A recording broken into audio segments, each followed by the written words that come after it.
Hello दोस्तों, मैं सचिन सैनी आपका इस नए व्लॉग में स्वागत करता हूं। मैं यूपीएससी सिविल सर्विसेज 2026 का अटैम्प्ट देने वाला हूं और मैं अभी इस समय अपने प्रीलिम्स एग्ज़ाम की प्रिपरेशन कर रहा हूं। तो मैं आपको दिखाने वाला हूं कि मैं अपनी प्रिपरेशन कैसे करता हूं और अगर आप भी अटैम्प्ट देने वाले हो तो आपको कैसे करनी चाहिए, या फिर आप आगे वाले अटैम्प्ट देने चाहते हो 2027 और 28 के, तो आपको कैसे प्रिपरेशन प्री की करनी चाहिए वो मैं बताऊँगा। तो सुबह मैं उठता हूँ 8 बजे जनरली, और फिर मैं अपना डेस्क रेडी करता हूँ स्टडी के लिए। फिर पानी वगैरह ले आता हूँ सुबह। फिर मैं जो है 2 घंटे यानी 1 आवर जो है मैं पढ़ता हूँ। एक स्टडी स्लॉट होता है मेरा पहला, जिसमें मैं मेजर सब्जेक्ट कवर करता हूँ। अभी तो मैं इकोनॉमी पढ़ रहा हूँ, पढ़ नहीं रहा हूँ, एक तरह रिवाइज़ कर रहा हूँ। इससे पहले मैंने पढ़ रखा है मुनाल सर के जो है इकोनॉमी के लेक्चर्स मैं देख रहा हूँ, साथ में नोट्स भी बनाया है मैंने और बना भी रहा हूँ। तो ये चीज़ें मैं कर रहा हूँ साथ में। और अगर आप भी मतलब प्रीलिम्स की तैयारी कर रहे हो तो पहले आप एक एक सब्जेक्ट को उठा के कंप्लीट करिए, और साथ में पैरेलल उसके जो भी सब्जेक्ट आपकी हैं, मतलब जिससे आप इकोनॉमी पढ़ रहे हो तो आप history, geography, environment, science and tech, इन सबको रिवाइज़ करते चलिए। पॉलिटी, सबको आप रिवाइज़ करते चलिए साथ में, ताकि आपको दिक्कत ना हो, आपको ऐसा ना लगे कि आपने जो पढ़ा है सब भूल गए, खा गए। तो ऐसा नहीं होना चाहिए। इसके लिए आपको जो है बीच बीच में रिवीजन भी करते चलना है, यानी 1 घंटे 2 घंटे का रिवीजन आपको डेली करना है। फिर मैं लग जाता हूँ भाई अपना दूसरा स्टडी स्लॉट के लिए। उससे पहले मैं जाके खाना वगैरह खा लेता हूँ आराम से। फिर मैं पढ़ने बैठ जाता हूँ ज्योग्राफी, जिसमें मैं भूकंप पढ़ रहा था। साथ में मैं क्लास 11th की जो एनसीईआरटी है उसको मैं रिवाइज़ कर रहा था, क्योंकि मैंने पहले पढ़ के उसके नोट्स बना लिए थे। 100 नोट्स बनाए थे। जैसे आप जब यूपीएससी की तैयारी कर रहे हो अभी, जैसे आप अगर 2026 का टाइम देने वाले हो या फिर आप 2027 का टाइम देने वाले हो, तो आपको बहुत सारी चीज़ों को ध्यान रखना होता है। पहली बात तो मैं जो पढ़ रहा हूँ ना, वो रिसोर्सेज मेरे लिमिटेड है। आप प्रिपरेशन करो तो आपके अपने रिसोर्सेज को लिमिटेड रखना है, बहुत ज़्यादा रिसोर्सेज को नहीं अपनाना है, नए रिसोर्सेज को नहीं अपनाना है। मैंने रिसोर्सेज की कई बार बुक बता रखी है कि ये बुक पढ़ लो, वो बुक पढ़ लो। तो आपको रिसोर्सेज लिमिटेड रखनी है। जो बुक्स आप पहले पढ़ते आ रहे हो मेंस के लिए, वही बुक्स आपको प्रीलिम्स के हिसाब से देखना है कि ये बुक्स मेरे लिए इंपॉर्टेंट है, और उन्हीं बुक्स को बार बार रिवीजन करिए। उनके 100 नोट्स होने चाहिए। जैसे कि मैं हमेशा 100 नोट से पढ़ता हूँ, इस तरीके से A4 साइज पेपर में आप पूरी एक सब्जेक्ट को कवर करिए। जैसे ये इतने नोट्स हैं ना सिर्फ ज्योग्राफी के, इतना ही मुझको पढ़ना है, और कितनी बार पढ़ना है इसकी कोई लिमिटेशन नहीं। जैसे बोलते हैं ना टॉपर्स के हम 20 बार 25 बार 30 बार पढ़ लेते हैं, तो पढ़ना पड़ता है एक्चुअल में, तो उतनी ही बार आपको चीज़ें करनी पड़ेंगी। ये जो मैंने आपको बातें बताई बहुत इंपॉर्टेंट है। तो फिर गाइस मैं वही अभी जो पढ़ रहा हूँ वही ज्योग्राफी पढ़ रहा हूँ एनसीईआरटी की। कि एनसीईआरटी बहुत इंपॉर्टेंट होती है यूपीएससी के लिए, खासकर ज्योग्राफी की NCERT, class 11th and 12th की एनसीईआरटी, जिसमें आपका वर्ल्ड ज्योग्राफी और इंडियन ज्योग्राफी दोनों कवर होता है। फिर मैं अपना जो है फिर से लेक्चर लेने के लिए बैठ जाता हूँ, क्योंकि मैं 2 लेक्चर डेली लेता हूँ कुणाल सर के, ताकि ये जल्दी जल्दी मैं इसको फिर से पूरा रिवाइज़ कर सकूँ अच्छे से, क्योंकि मैंने इसको बहुत पहले पढ़ा था। तो चीज़ें थोड़ा उड़ जाती, तो आपको रिवाइज़ करते रहना होता है प्रॉपर टाइम पे। सर ने बोला था एग्ज़ाम से पहले एक बार कर लेना।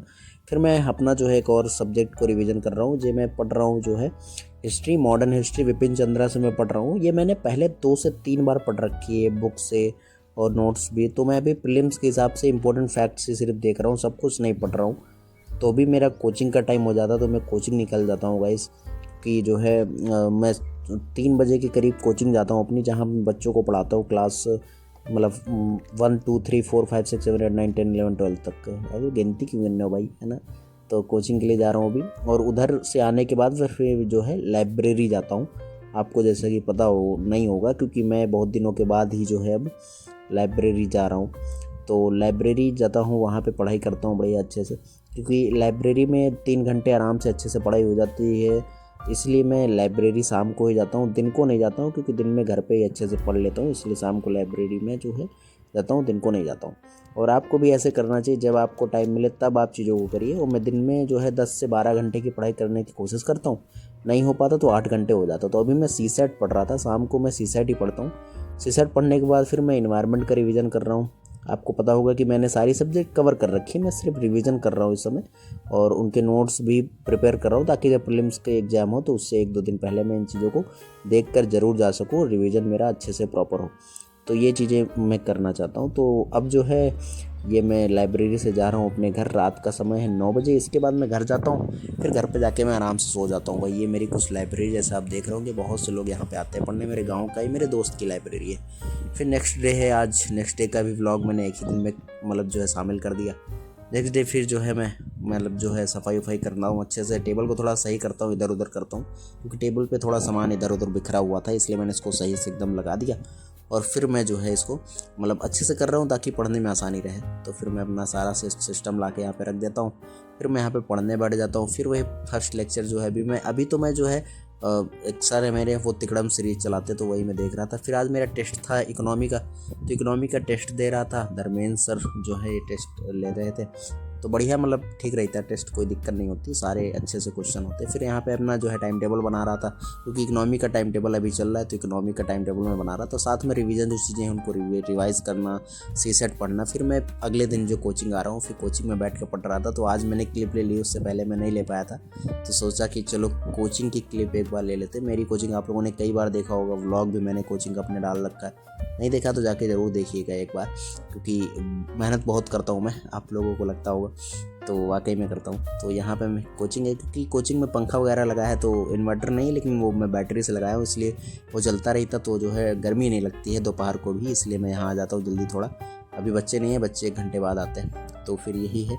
और यहाँ पे मैं भी जो है एक लेक्चर कर रहा था मोराल सर का। फिर यहाँ पे बच्चे आ गए थे, तो मैं इनको पढ़ाता हूँ 2 घंटे, 4 से 6 बजे तक मेरी कोचिंग चलती है। और ज़्यादा बच्चे हैं, 20 बच्चे के करीब है मेरी कोचिंग में। और फिर मैं आ जाता हूँ लाइब्रेरी में अभी सब लोग जा चुके हैं, सिर्फ 2 ही 3 लोग बचते हैं। जब मैं आता हूँ तब 2 ही लोग होते हैं शाम के टाइम में बस। तो यहाँ पे मैं सी सेट का पैसेज पढ़ रहा था, कॉम्प्रिहेंशन, क्योंकि जो है मैथ वगैरह मैं अच्छे से कर लिया हूँ, रीजनिंग भी कर लिया हूँ। कॉम्प्रिहेंशन में डर नहीं, मतलब हो जाते हैं, लेकिन फिर भी मैं ट्राई कर रहा था। तो भी मैंने जो है लगभग मैं 20 क्वेश्चन किए, 20 में से मेरे 12-13 सही हो रहे थे, 4-5 गलत हो रहे थे, तो वही था सीन, है ना। बाकी अभी ठीक है, धीरे धीरे और मैं प्रैक्टिस कर रहा हूँ तो और हो जाएंगे। अभी यहाँ पे मैं जो है शुद्ध का बटर स्कॉच मिल्क लाया था, तो मैं इसको पीने लगता हूँ। पहली बार मैं इसको पी रहा हूँ, इससे पहले मैंने कभी इसको ट्राई नहीं किया था, काफ़ी अच्छा लगा इसको पीकर। अब इसको मैं पीता रहूँगा जनरली कभी कभी। आप लोग बताइए कैसा होता है, मतलब अच्छा होता है सेहत के लिए कि नहीं अच्छा होता है। तो मैं यहाँ पे पढ़ रहा हूँ अभी लेक्चर। तो आपको ये व्लॉग कैसा लगा मुझे कमेंट बॉक्स में ज़रूर बताइएगा। हम आपको मिलेंगे फिर से किसी नए व्लॉग में। कोई जानकारी चाहिए तो कमेंट में ज़रूर बताएं। Thank you so much. जय हिंद, जय भारत।